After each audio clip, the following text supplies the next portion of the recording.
नमस्कार दोस्तों, मैं हूं आपका दोस्त लोकेश साहू और आप देख रहे हैं लोकेश छत्तीसगढ़िया यूट्यूब चैनल। आप सभी साथियों का हमारे इस मंच पर, हमारे इस चैनल पर बहुत बहुत स्वागत है, बहुत बहुत अभिनंदन है। दोस्तों, बिलासपुर हाईकोर्ट से बड़ी खबर है और खबरों की माने तो 50% आरक्षण को बिलासपुर हाईकोर्ट ने खारिज कर दिया है। साथियों, मैं खबर में आगे बढ़ूं उससे पहले प्रमोशन को लेकर 2-3 महत्वपूर्ण आपको जानकारी दे दूं। सबसे पहले तो बिलासपुर हाईकोर्ट में आरक्षण में प्रमोशन में आरक्षण के मुद्दे पर भी एक केस लगा हुआ है, जो कि 2019 से लगा हुआ है, जो अब तक चलते हुए आ रहा है। 11-12 अक्टूबर को होने वाली है और नेक्स्ट जो सुनवाई है वो, और उसको लेकर जो उस केस से जुड़े हुए हैं उन लोगों से मेरी चर्चा हो रही है। आगे जो उस संबंध में जो भी अपडेट आएगी मैं आपको आने वाले वीडियो में उसके लिए ज़रूर बताऊंगा। प्रमोशन में आरक्षण के मुद्दे पर भी केस लगा हुआ है उसके संबंध में, और साथ ही साथ इसके जस्ट बाद में शिक्षक प्रमोशन में जो कल सुनवाई होने वाली है उसके संबंध में एक महत्वपूर्ण अपडेट है, और कल क्या स्टे हटेगा उन सभी जानकारी को मैं इसके नेक्स्ट वीडियो में, इसके बाद जो आने वाला वीडियो है उसमें विस्तार पूर्वक बताने वाला हूं। सबसे पहले हम समझ लेते हैं कि 50% आरक्षण के मुद्दे पर बिलासपुर हाईकोर्ट में क्या हुआ और क्यों खारिज कर दिया है। तो इसको मैं पुष्टि के लिए आपको NW न्यूज़ के रिपोर्ट को बता दूं। इनकी देखिए हेडलाइंस को, इसमें बताया है हाईकोर्ट में आरक्षण रद्द मामला। कांग्रेस नेता RP सिंह ने पूर्ववर्ती सरकार को बताया जिम्मेदार, बोले रमन सरकार ने आरक्षण का प्रकरण शुरू से ही अपाहिज बच्चे की तरह खड़ा किया, जिसके ना तो हाथ थे और ना ही पैर। अब इसमें सियासत भी हो रही है बीजेपी और कांग्रेस की तरफ से। छत्तीसगढ़ हाईकोर्ट ने प्रदेश में 58% आरक्षण को रद्द कर दिया है। यह मामला 2011 में सरकारी नियुक्ति सहित अन्य दाखिला परीक्षा में आरक्षण से जुड़ा हुआ है। इस मामले में आज हाई कोर्ट ने 50% से ज़्यादा आरक्षण के उसको असंवैधानिक बताते हुए आरक्षण को रद्द कर दिया है। यानी कि 50% से ज़्यादा आरक्षण नहीं होना चाहिए, इसको रद्द कर दिया है। आपको बता दें कि 2011 में राज्य सरकार ने आरक्षण प्रतिशत बढ़ाया था, जिसे लेकर 2012 में हाईकोर्ट में चुनौती दी गई थी। कोर्ट के फैसले यानी कि 2012 से ये प्रक्रिया चलती हुई आ रही थी, यानी कि पूरा जो कोर्ट का प्रक्रिया है वो, और ये 2022 में फैसला है। यानी कि समझ रहे हैं दोस्तों, लगभग 10 साल बाद फैसला सुनाया गया है। कोर्ट के फैसले पर प्रतिक्रिया देते हुए कांग्रेस नेता RP सिंह ने आरक्षण को रद्द होने के लिए पूर्ववर्ती यानी कि पहले की जो राज्य सरकार है उसकी अदूरदर्शिता को जिम्मेदार ठहराया है। उन्होंने कहा कि उस वक्त की रमन सरकार ने आरक्षण को घटाने और बढ़ाने को लेकर किसी भी तरह की नियमानुसार कार्रवाई नहीं की।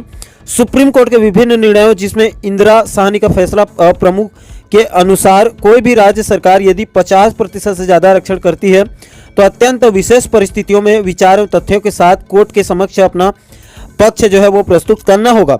इसका भी ख्याल नहीं किया गया, यानी कि 50% से ज़्यादा आरक्षण नहीं हो सकता है। कोई विशेष परिस्थिति में राज्य सरकार कर सकती है, लेकिन उसके लिए उसके पास ठोस तथ्य होना चाहिए कोर्ट में प्रस्तुत करने के लिए। RP सिंह ने तत्कालीन राज्य सरकार के मंशा पर सवाल उठाते हुए कहा कि राज्य सरकार ने आरक्षण में संशोधन के पहले सुप्रीम कोर्ट के पूर्ववर्ती फैसले को ध्यान में नहीं रखा। उन्होंने कहा कि बाद में दोबारा संशोधित जवाब पेश करते हुए कुछ डेटा प्रस्तुत करने का प्रयास किया गया, लेकिन वो भी पर्याप्त नहीं थे। आपको बता दें कि 11 मई 2010 को तत्कालीन गृह मंत्री ननकीराम कंवर की अध्यक्षता में मंत्रिमंडलीय समिति गठित की गई थी। उस समिति ने जो कार्रवाई की थी उसमें से किसी भी कार्रवाई को तत्कालीन राज्य सरकार ने हाई कोर्ट में प्रस्तुत नहीं किया था। उस वक्त की रिपोर्ट को, कमेटी की रिपोर्ट को, कांग्रेस नेता RP सिंह ने कहा कि आरक्षण का पूरा प्रकरण शुरू से ही अपाहिज बच्चे की तरह तत्कालीन राज्य सरकार ने खड़ा किया, जिसके ना तो पैर थे और ना ही हाथ थे और ना ही पैर थे। इस प्रकरण में जब राज्य सरकार की अंतिम बहस हुई तो खुद महाधिवक्ता मौजूद रहे थे। उन्होंने मंत्रिमंडलीय समिति की हजारों पन्नों की रिपोर्ट को कोर्ट में प्रस्तुत किया था, लेकिन कोर्ट ने यह कहते हुए उसे खारिज कर दिया कि राज्य शासन ने कभी भी उक्त दस्तावेजों को शपथ पत्र का हिस्सा नहीं बनाया, लिहाजा कोर्ट ने उसे सुनवाई के लिए स्वीकार नहीं किया। RP सिंह ने कहा कि राज्य सरकार ने 2012 में डेटा कलेक्शन, जो कि इंदिरा साहनी निर्णय के लिए आवश्यक था एवं विशेष परिस्थिति में देखने, विचार करने और निर्णय लेने के संदर्भ में पहुंचने की कोशिश भी कोई भी कार्रवाई जांच नहीं की गई। उन्होंने कहा कि हाई कोर्ट का आज का निर्णय तत्कालीन राज्य सरकार की तरफ से प्रस्तुत किए गए तथ्यों, दस्तावेजों, शपथ पत्रों के आधार पर तय हुआ था, जिसमें मौजूदा राज्य सरकार का किसी भी तरह का हस्तक्षेप न था और न हो सकता था।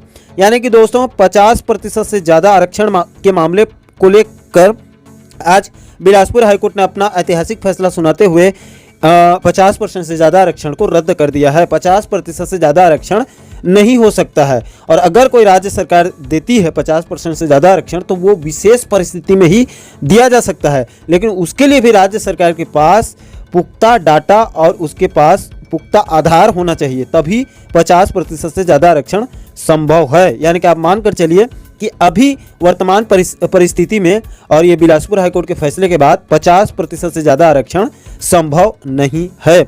इसको लेकर अब बीजेपी और कांग्रेस में सियासत भी शुरू हो गई है। दोस्तों, इस पूरे मुद्दे पर आपकी क्या राय है? आप नीचे कमेंट सेक्शन में अपनी प्रतिक्रिया जरूर दीजिए, और साथ ही साथ प्रदेश के इसी प्रकार के महत्वपूर्ण मुद्दों पर आगे भी आप वीडियो देखना चाहते हैं तो हमारे साथ आप बने रहिए।